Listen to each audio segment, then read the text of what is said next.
अछूती नहीं रही है। जब मैंने पिछली बार आपसे मन की बात की थी, तब पैसेंजर ट्रेनें बंद थी, बसें बंद थी, हवाई सेवा बंद थी। इस बार बहुत कुछ खुल चुका है। श्रमिक स्पेशल ट्रेनें चल रही हैं, अन्य स्पेशल ट्रेनें भी शुरू हो गई हैं। तमाम सावधानियों के साथ हवाई जहाज उड़ने लगे हैं। धीरे धीरे उद्योग भी चलना शुरू हुआ है।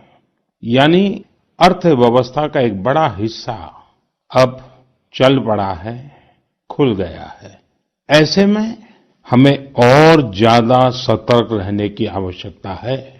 2 गज की दूरी का नियम हो, मुंह पर मास्क लगाने की बात हो सके तो वहां तक घर में रहना हो, ये सारी बातों का पालन, उसमें जरा भी ढिलाई नहीं बरतनी चाहिए। देश में सबके सामूहिक प्रयासों से कोरोना के खिलाफ लड़ाई बहुत मजबूती से लड़ी जा रही है। जब हम दुनिया की तरफ देखते हैं तो हमें अनुभव होता है कि वास्तव में भारतवासियों की उपलब्धि कितनी बड़ी है। हमारी जनसंख्या ज्यादातर देशों से कई गुना ज्यादा है। हमारे देश में चुनौतियां भी भिन्न प्रकार की हैं। कोरोना की वैक्सीन पर हमारी लैब्स में जो काम हो रहा है, उस पर तो दुनिया भर की नजर है और हम सबकी आशा भी। किसी भी परिस्थिति को बदलने के लिए इच्छा शक्ति के साथ ही बहुत कुछ इनोवेशन पर भी निर्भर करता है। हजारों सालों की मानव जात की यात्रा लगातार इनोवेशन से ही इतने आधुनिक दौर में पहुंची है। इसलिए इस महामारी पर जीत के लिए हमारी ये विशेष इनोवेशंस भी बहुत बड़ा आधार है। और इस संकट की सबसे बड़ी चोट अगर किसी पर पड़ी है तो हमारे गरीब, मजदूर, श्रमिक वर्ग पर पड़ी है। उनकी तकलीफ, उनका दर्द, उनकी पीड़ा शब्दों में नहीं कही जा सकती। हम में से कौन ऐसा होगा जो उनकी और उनके परिवार की तकलीफों को अनुभव न कर रहा हो।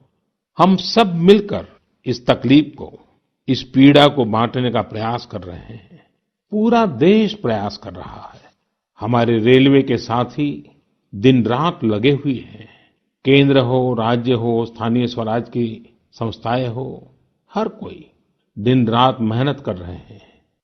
जिस प्रकार रेलवे के कर्मचारी आज जुटे हुए हैं, वे भी एक प्रकार से अग्रिम पंक्ति में खड़े कोरोना वॉरियर्स ही है। लाखों श्रमिकों को ट्रेनों से और बसों से सुरक्षित ले जाना, उनके खाने पीने की चिंता करना, हर जिले में क्वारंटाइन केंद्रों की व्यवस्था करना, सभी की टेस्टिंग, चेकअप, उपचार की व्यवस्था करना, ये सब काम लगातार चल रहे हैं। कोरोना से अभी भी उतना ही गंभीर खतरा हो सकता है। हमें हर इंसान की जिंदगी को बचाना है। इसलिए 2 गज की दूरी, चेहरे पर मास्क, हाथों को धोना, इन सब सावधानियों का वैसे ही पालन करते रहना है जैसे अभी तक करते आए हैं। मुझे पूरा विश्वास है कि आप अपने लिए, अपनों के लिए, अपने देश के लिए ये सावधानी जरूर रखेंगे। इसी विश्वास के साथ आपके उत्तम स्वास्थ्य के लिए मेरी हार्दिक शुभकामनाएं हैं। अगले महीने फिर एक बार मन की बात अनेक नए विषयों के साथ जरूर करेंगे। धन्यवाद।